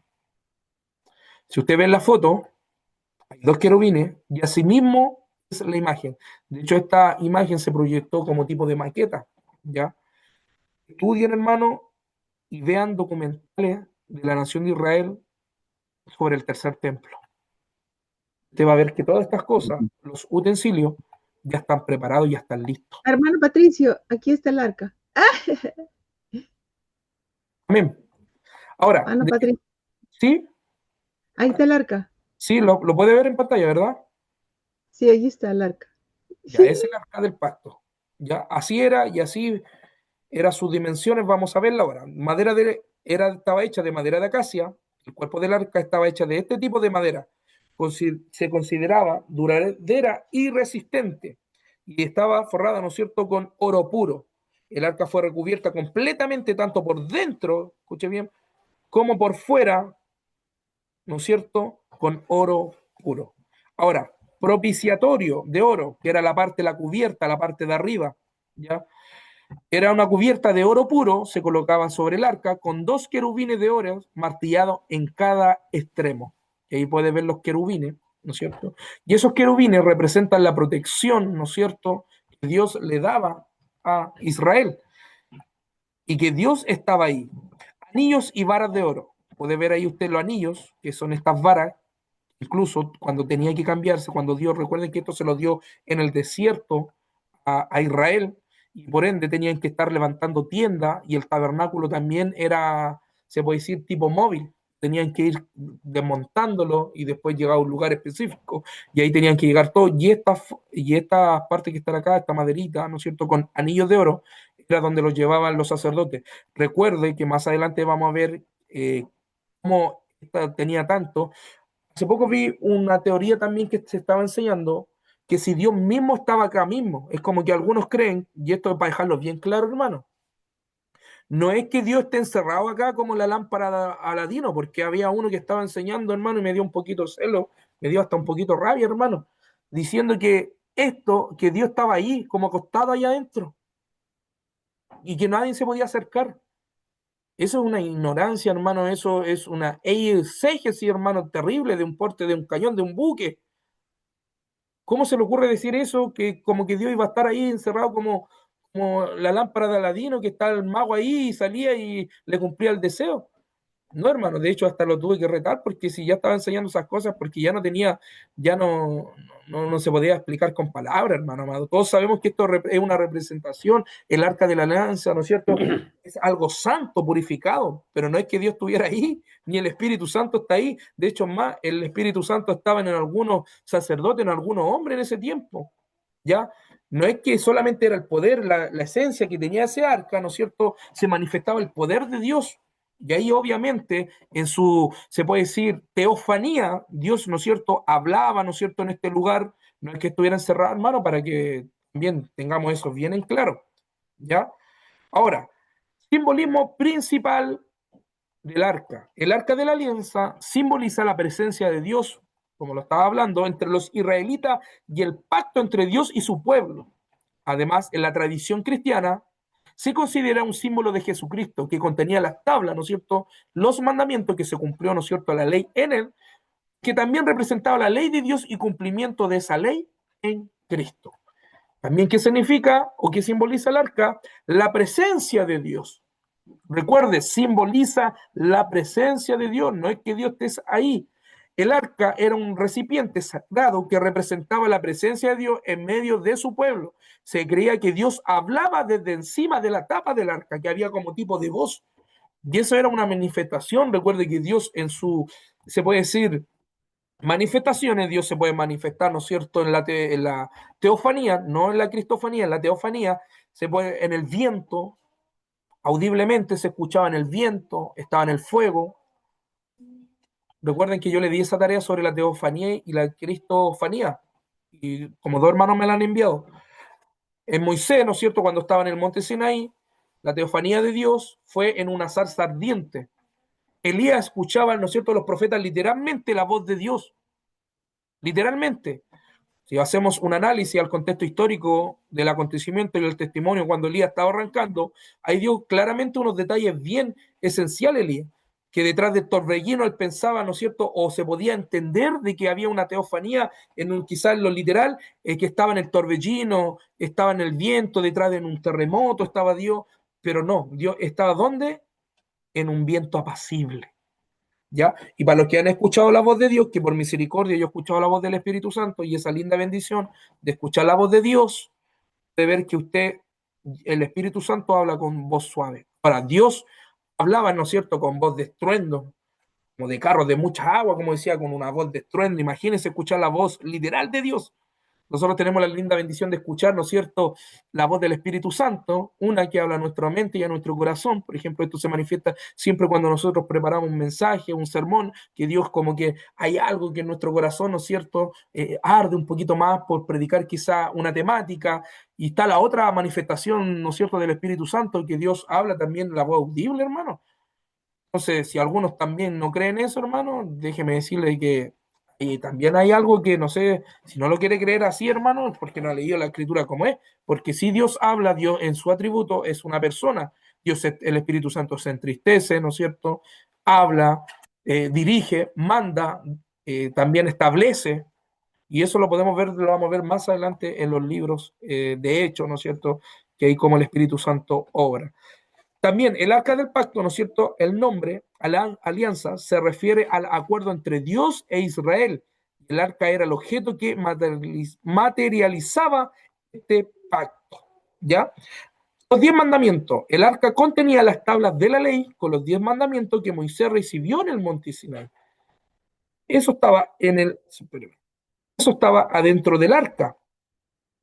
Estaba el maná y que tiene, ¿no es cierto?, se conoce como el pan de vida. La vasija de maná dentro del arca representaba a Jesús como el pan de vida que sostiene a su pueblo proveyendo sustento espiritual. ¿Se da cuenta y cómo se armoniza?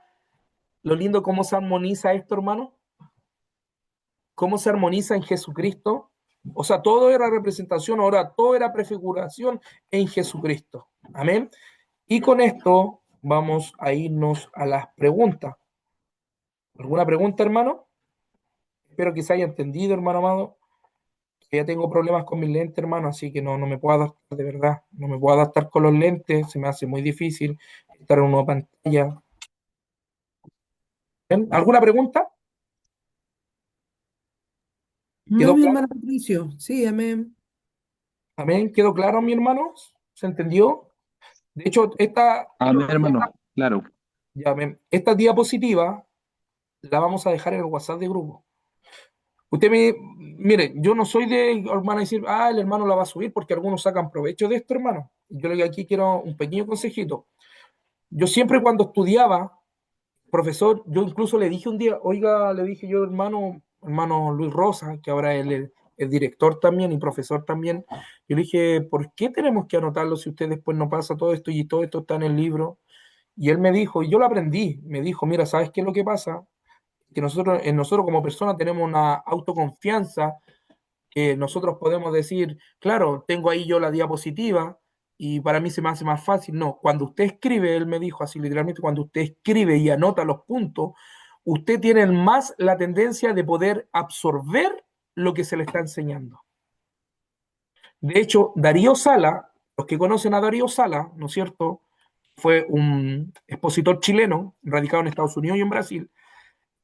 Lo conocen por la forma de él, cómo presentaba la escritura. De hecho, él era era un escatólogo. Yo escucho de repente a Darío Sala, hermano, sus videos. No soy tan partícipe de él, pero yo escucho de repente cómo él hacía porque él es dispensacionalista. Oiga, hermano, de hecho, en su conferencia, él literalmente, este hombre, le hacía recitar los capítulos y los versículos a las personas y él después los recitaba. Y le dijeron cuál era, y aquí también aprendemos de esto, cuál era, ¿no es cierto?, esa facilidad, esa facultad que él tenía para atesorar los versículos. Y él dijo, mira, lo que yo hago, anoto 19 veces el mismo versículo y me lo aprendo, lo leo, después lo saco, lo anoto otra vez 19 veces, el versículo, lo anoto, lo leo a alta voz, lo escribo otra vez, tercera vez, así hasta las 19 veces. Y después de 19 veces él no tenía necesidad de ni siquiera proyectar en la pantalla un versículo porque todo lo tenía atesorado en su corazón. Entonces, si estos tips que nosotros damos, para que usted anote, no se confíe en que está la materia dada o la que vamos a darle ahí. ¿Por qué? Porque usted tiene que sacar provecho. El día de mañana, si usted va a hacer escuela dominical, usted va a tener la diapositiva, pero usted no va a tener ese desarrollo como para poder interpretarlo. Entonces, por eso lo escribimos, por eso es necesario que usted tome apunte y escriba en su cuaderno. De hecho, esto usted va a verlo en los que están estudiando, ¿no es cierto? Ya sea en lo secular, en la universidad o en el instituto, lo hacen anotar por lo mismo, para que esto quede, y esto al momento de escribirlo va a quedar en nuestro corazón. ¿Ven? Así que yo voy a dejar esta diapositiva, pero el compromiso que yo quiero ver también en pantalla es que ustedes también puedan anotar esto. ¿Ya? Yo sé que algunos tienen mucho conocimiento, pero recordemos que no podemos descansar en el conocimiento solamente. Nuestra mente es frágil, queridos hermanos, y por ende nosotros necesitamos apoyarnos, ¿no es cierto?, en tips, ¿no es cierto?, que nos puedan ayudar a poder tener una mejor comprensión, a poder tener una mejor presentación. En los estudios también esto nos sirve mucho. Así que lo voy a servir, y si ustedes ven las diapositivas, en lo general, no es por jactancia también, hermano, ya Dios conoce mi corazón, para mí son muy comprensibles y muy buenas para que ustedes el día de mañana la puedan exponer. De hecho, no sé quién me habló, se me olvidó que me dijo que le ha servido tanto, que de hecho ya la está pasando y la está enseñando.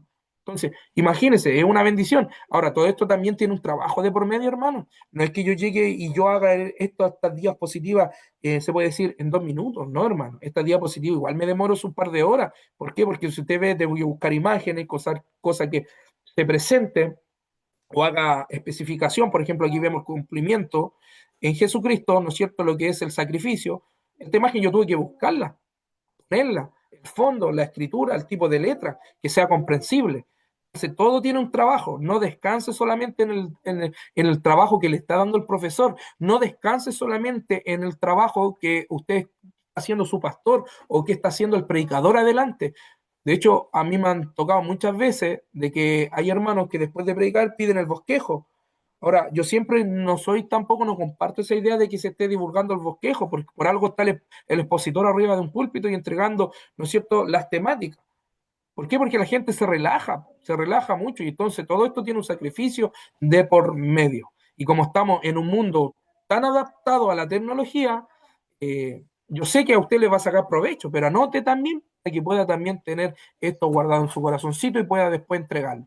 No tengo ni un problema en subir estos trabajos. Es más, los mismos profesores que el día de mañana vamos a escoger para la otra temporada, estas les van a servir. Obviamente ellos yo les voy a exigir un poquito también de exigencia en el sentido que ellos preparen también sus presentaciones, que ahora estamos cómodos, hermano, estamos viviendo un evangelio muy cómodo. ¿Cuántos dicen amén? Bendito sea Dios. Y Bueno, amén. amén. Bueno, ya son, miren, ya estamos en la hora.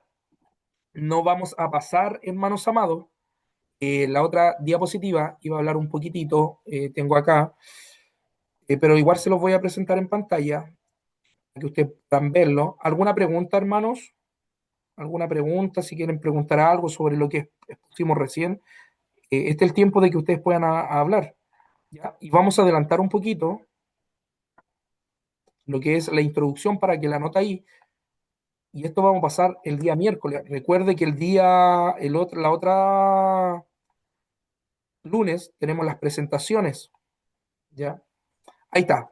Introducción a la teología. Si puede estudiar en su casita, yo sé que mis pastores que están acá con nosotros tienen mucho trabajo en la hora y la hora demanda, hermano. ¿Ya? La hora demanda, eso lo tenemos todos claro. Pero si puede usted estudiar un poquito, ¿ya? La introducción a la teología vamos a pasar el naturalismo, ¿ya? Y hay muchos naturalistas que están incluso adentro de la iglesia. Anota ahí, para la próxima clase, introducción a la teología del naturalismo. Amén. Después vamos a ver el agnosticismo, idealismo también, hermano. Y cómo estas doctrinas filosóficas están entrando encubiertamente con mensajes desde este punto de vista de la razón y la lógica humana. ¿Ya? Tenemos que tener mucho cuidado con nosotros cuando de repente presentamos nuestras temáticas, ¿ya? Porque hay temas de ahí como que nosotros los ponemos como en el lugar de Dios, le quitamos como la honra de Dios y todas esas cositas las vamos a ir a ver, ¿ya? Bueno, hermano amado, vamos a dejar esto hasta aquí, que cierren sus cuadernitos, Dios bendiga a cada hermano, y nos estamos viendo ya el día miércoles. Eh, ¿Alguna pregunta? Mi hermana, Hermano Patricio, dígame, ¿puede ver en la cámara? dime un segundito. Mire el arca. Mire el arca. Espéreme. Espéreme. El arca. Ya. Ya. Tiene esto. Mire lo que tiene. Y adentro de tener los 10 mandamientos, la vara de Aarón y La vara de Aarón. y la vasija de los. Ahí está la vara. Sí, el pan. Amén. El pan. Ya. Bien, qué ¿Qué bueno. más Sí. tiene? Eso representa, ¿no es cierto?, la alianza del pacto. Eso Las tablas, enséñale. amén. Las tablas. Las tablas. Los 10 mandamientos. Amén, mi hermana. Sí. Bueno, Gracias queridos al Señor. hermanos, vamos a estar orando. Amén. Pastor Jorge Soto, ¿está por ahí? Amén, hermano, por aquí estamos. Dios le bendiga, mi pastor Jorge. Amén. Oramos. Sí, amén. Oremos. Padre bueno, le damos gracias, Dios mío, por esta nueva oportunidad que nos da de poder aprender de su palabra, Señor amado. Bendiga grandemente a nuestro hermano que está exponiendo, Amén. enseñando, Dios mío, tu bendita y gloriosa palabra, Señor, para crecimiento y desarrollo de cada ministro, de cada hermano. Señor Le Jesús. pedimos tu bendición, Dios mío, sobre cada pastor, sobre cada hermano, para que podamos, Señor, trabajar en su obra, Señor, de una forma honesta, clara, Dios mío, con una doctrina, Dios mío, más clara, Padre eterno, para Amén. poder exponerla, mi Señor. Gracias, Padre mío. Bendecimos a todos nuestros hermanos, pastores, en el nombre del Padre, Hijo, Espíritu Santo. Amén. Y amén. Amén y amén. Gloria a Dios. Bueno, Gloria. queridos hermanos, mi pastor Máximo, no sé si está por ahí mi pastor Máximo. Mi pastor Máximo, ¿me podría esperar un poquito junto a mi hermano Roberto? Ya, por mientras despedimos a nuestros hermanos. Dios me los bendiga grandemente. Mi hermano Roberto, si me puede esperar un ratito.